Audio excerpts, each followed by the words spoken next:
Last week, we took decisive action to stop a ruthless terrorist from threatening American lives. At my direction, the United States military eliminated the world's top terrorist, Qasem Soleimani. President Trump on Wednesday, the day after Iran fired missiles at bases in Iraq housing U.S. service members. His decision to kill Iran's top general may have been the most consequential of his presidency. I'm Carol Jenkins, sitting in for Sam Roberts. Welcome to the New York Times Close-Up. We'll talk about the potential political fallout from that decision in a moment. Also on tap, Pulitzer Prize winners Kristof and Sheryl WuDunn are out with an extraordinary new book about the hard times facing blue-collar America. It's called Tightrope, Americans Reaching for Hope. They're here to tell you what that's all about. And Mayor de Blasio was almost invisible in the city during and after his failed presidential campaign. Times Metro political reporter Jeff Mays will tell you what's on the mayor's agenda for 2020. But we begin with the political repercussions from the story dominating the news for the past week. The U.S. taking out Iran's top general, who was the second most powerful person in that country. Obviously, there are major issues of war and peace and possible terrorist or cyber attacks by Iran to consider. But this is an election year, and the president is facing an impeachment trial.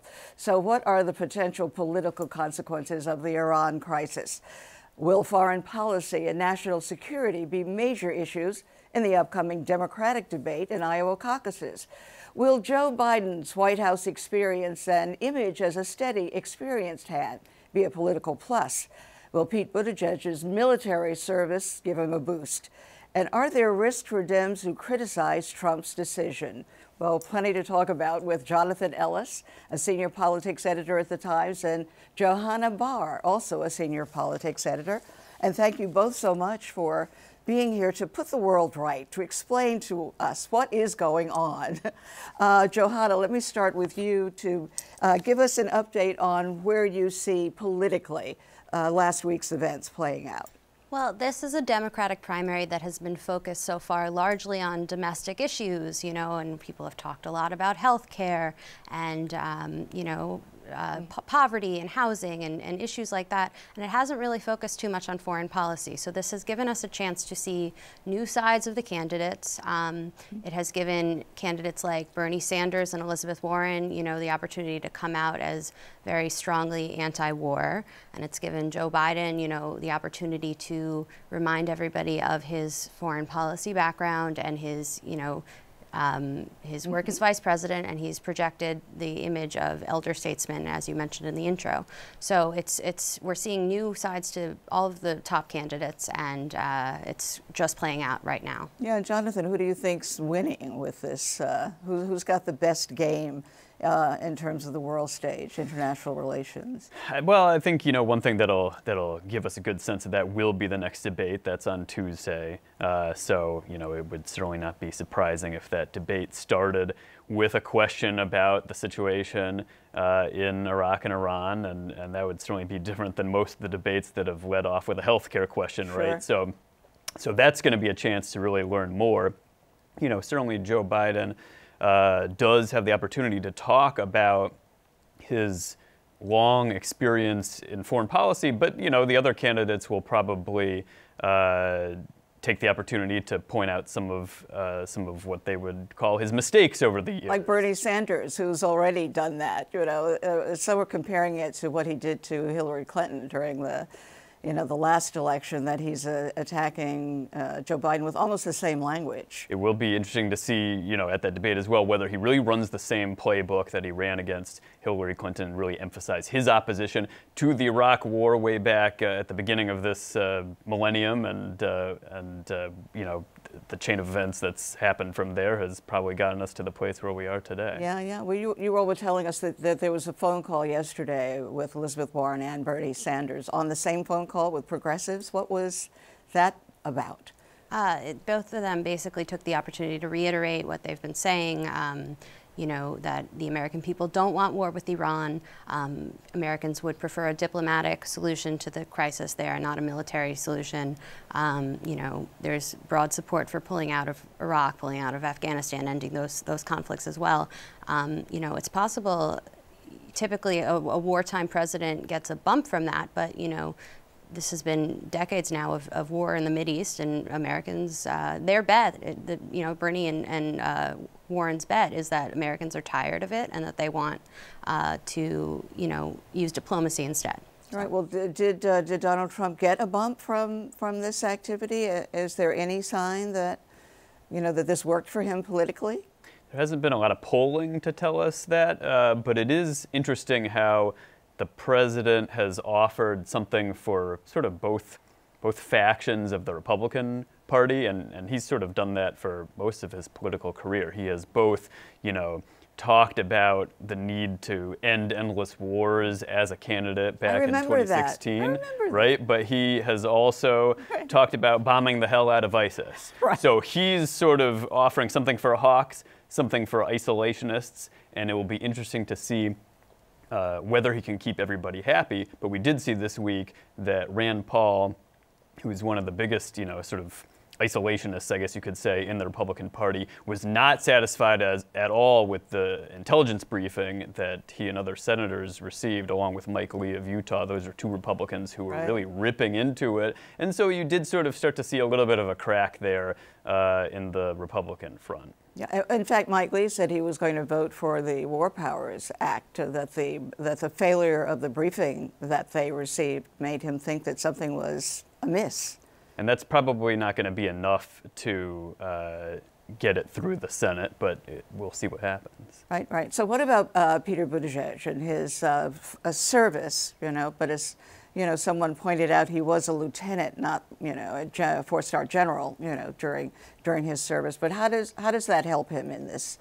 I mean, one of the big knocks against Buttigieg is, he doesn't have very much governing experience. He's the mayor of a mid-sized Indiana city, but he has had very successful moments in the debates where he talks about his military service, and he's one of the very few candidates, I believe just two at this point because others have dropped out, who has served in the military in this primary. So it's very possible that in the debate on Tuesday he'll have a chance to have another good debate moment talking about that, even if his experience isn't directly applicable to what's going on now. It does give him a leg to stand on there.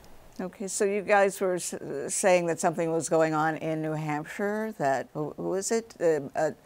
Tulsi Gabbard is making progress in New Hampshire. Tell me about that. Yeah, we have a story this week about Tulsi Gabbard and Andrew Yang in New Hampshire. Now, it would be a step too far to say that either of them has a big shot at winning New Hampshire. They are polling in single digits. But there is an interesting question as to what kind of support they might be pulling away from the other candidates, specifically Bernie Sanders. So Sanders really relied on independents and younger voters when he beat Hillary Clinton in New Hampshire 4 years ago. And those are the kinds of voters who are also attracted in this cycle to Yang and Gabbard. So it'll be interesting to see how much of a factor they play, because the race looks very close at the top between those top four candidates that we've just been talking about. And so if they're pulling away support from, say, Bernie Sanders, how might that affect the outcome? So we know that Mike Bloomberg is not in New Hampshire or any of the smaller towns, smaller places, but he just did spend $10 million on an anti-Trump ad, which should benefit everybody in the Democratic Party. Is that the way you read that, the commercial that he has up? Well, he spent a total of almost $200 million, I would getting say, close. in the primary, getting close. Maybe right. By the time this airs, he'll have crossed that. But yes, he has an anti-Trump ad that's going to air during the Super Bowl, and then and it's a 60-second, $10 million ad, and Trump had initially purchased a 30-second, $5 million ad, but once the news came out that Bloomberg was airing this, they doubled their ad buy, so that's what's going on. I don't know, so you think, but he's coming up in the, we only have a minute or so, but Mike Bloomberg seems to be spending money wisely. I mean, if I were, say, Amy Klobuchar, I probably wouldn't be happy because Bloomberg seems to sort of be coming up in some of those polling averages. He's sort of the top of the lower tier of candidates, below those leading four candidates. But again, it's a very unusual strategy, as we've said before, skipping those 4 early states. It'll be interesting to see what happens. The way Elizabeth Warren framed it this week was he's skipping the democracy part. So it remains to be seen if that matters to voters or not. Great final words. Exactly. Thank you both so very, very much. Johanna Barr and Jonathan Ellis from the New York Times. Up next, 2 Pulitzer Prize winners talk about their superb new book about the crisis facing blue-collar America. We'll be right back.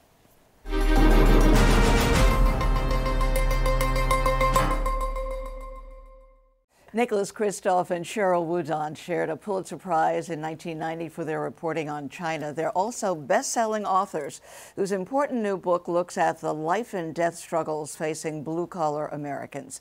Jobs are disappearing at an alarming rate. Drug and alcohol abuse are rampant and deadly. Healthcare is out of reach for many.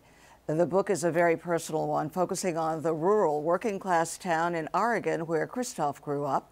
Think about this statistic. 1/4 of the kids Kristof rode the school bus with died in young adulthood. The book is called Tightrope, Americans Reaching for Hope. And Nick Kristof is an op-ed columnist for the New York Times, and Sheryl WuDunn, a former Times editor and correspondent, is now in finance and consulting. Thank you both so much for being here.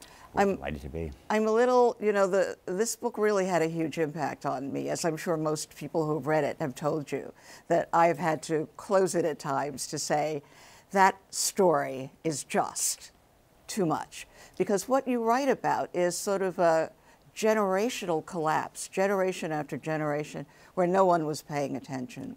No, it was searing to write. We both spent a lot of time reporting around the world about humanitarian crises half a world away. And when you do that, you have some armor as a journalist. You have some distance.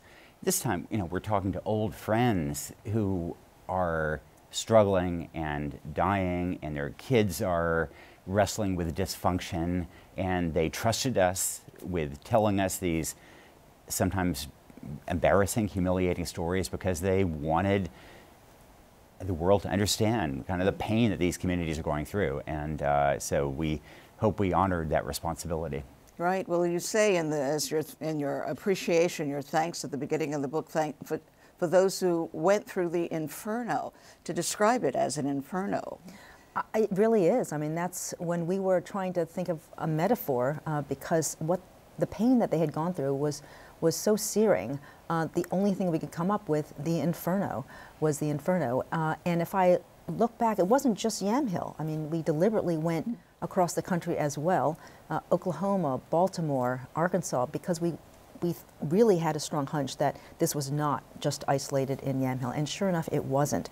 We found people, and through friends of friends, we were able to, get into people's homes and have them also confide in us about stories that were happening, halfway across the country, and also with great pain. They were, really part of the deaths of despair. So unemployment, the loss of jobs, the loss of respect, the loss of family connection, I think, seems to be the beginning of the unraveling of this, but with grandparents straight down, So talk to us a little bit about that, because you, one of these, talk about searing photographs is of a mother visiting the grave of 4 of her 5 children who have all died in cataclysmic ways, drugs, an explosion by creating meth, a lot of suicide, crazy accidental deaths. Yeah, these were my neighbors growing up. Farland was my classmate. He died of liver failure from drug and alcohol abuse. His brother Zealand died in a house fire when he was passed out drunk. His sister Regina died of hepatitis from drug use, and Nathan blew himself up making meth. And the only survivor was Keelan, who was protected because he was in the state penitentiary for 13 years.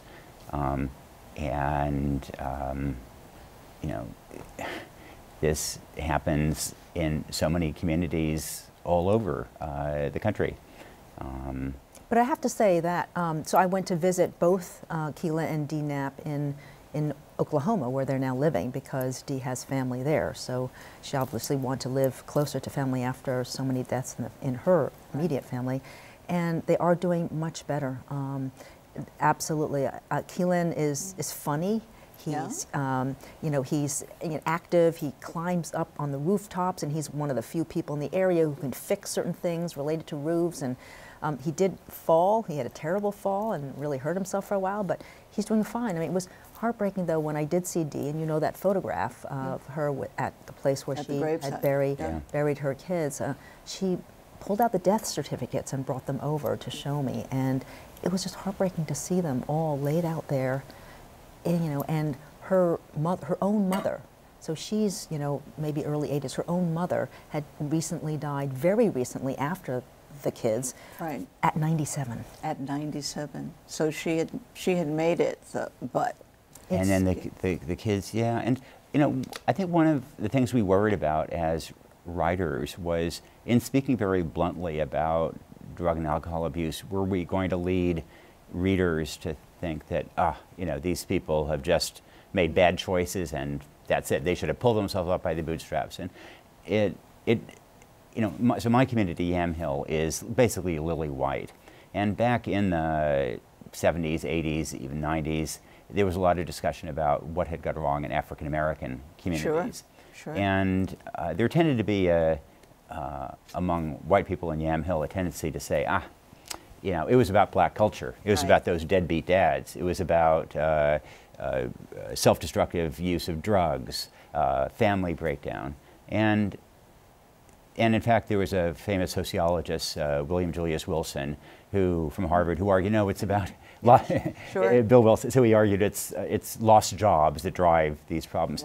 He was exactly right, because you look at what happened in Yamhill in northern Maine and Kentucky, and when jobs moved out, then men in particular self-medicated with alcohol and drugs. They got criminal records, they became less employable, less marriageable, and the social fabric just unwound very, very quickly. And so I believe lost jobs are very much the loss of meaningful work, not just the income, but the dignity that comes with it, I think is a big driver of this. And that's even more important nowadays, because if you compare it to, you know, Dee and Irene Green, their generation, there were social institutions that also could bring a community together. People went to church much more often. Exactly, the church was exactly, and there were community clubs. But so much of that is broken down that the job becomes the center of your life, and it becomes so important. Yeah, at the end of the book, you have prescriptions, sort of suggestions about the way to, and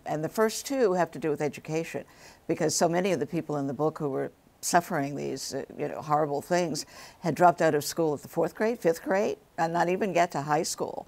So they were lacking the basic educational skills to earn enough to support their families. But you go further. So the first one is mandated, in a sense, lower school education. Yeah. I mean, we believe that, look, there's no silver bullets, but there is, in a sense, silver buckshot in education, starting with early childhood education, which should reach everybody. We are an exception in the modern world that we don't provide early childhood interventions for when kids' brains are developing, when they can need that help. We don't provide that. But then it has to continue, and we also need to make sure that every kid gets through high school. And the fact that 1 in 7 American kids still doesn't graduate from high school, and we're having a wonderful conversation in this country about improving college access. We need to have that conversation, but we're neglecting the fact that 1 in 7 kids doesn't even finish high school, and those kids are cooked.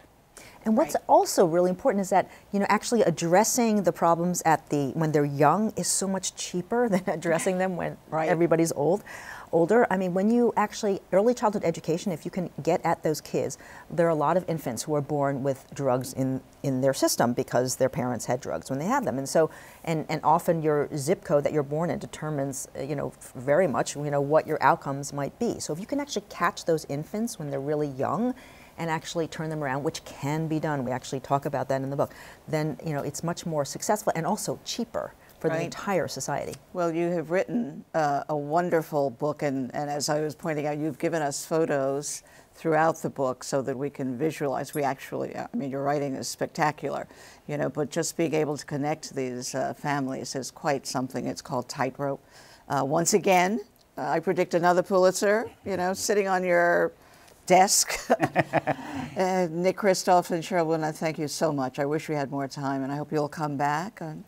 Thank you. Thank you Thanks very for much, starting Carol. the discussion. But it's a fantastic book. Up next, after falling off the radar, Mayor de Blasio is suddenly visible again. Times Metro political reporter Jeff Mays will tell you what's on the mayor's mind.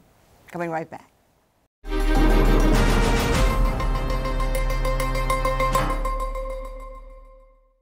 Well, Mayor de Blasio seemed to drop off the New York City radar in 2019. Some called him the absentee mayor. That was during his failed presidential run, especially when he was caught in rural Iowa during a partial blackout here in the city. And he seemed nearly invisible for months after he dropped out of the race. But he's been back in the spotlight in recent weeks following the horrible murder of a Barnard student and a spate of anti-Semitic attacks. So what's on his agenda in 2020, and is he any closer to solutions for the city's homeless or public housing crises? Jeff Mays is a Metro political reporter for The Times and covers the mayor. Thanks for being here with us. Thanks for having me. You know, and I was grilling you before we came on air to say, where are we? What's the state of the city as you see it?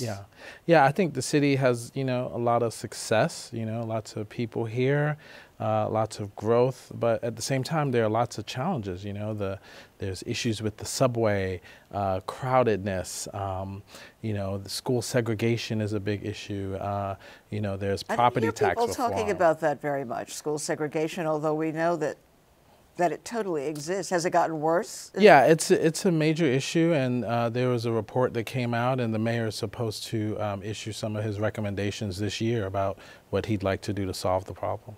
And what?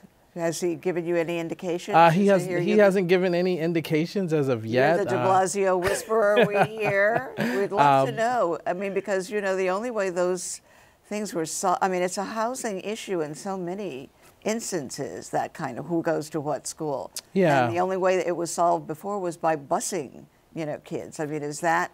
Well, what the mayor has done initially is he's allowed districts to come up with their own sort of plans that would, you know, eliminate some of that segregation. They've done that in a couple of districts.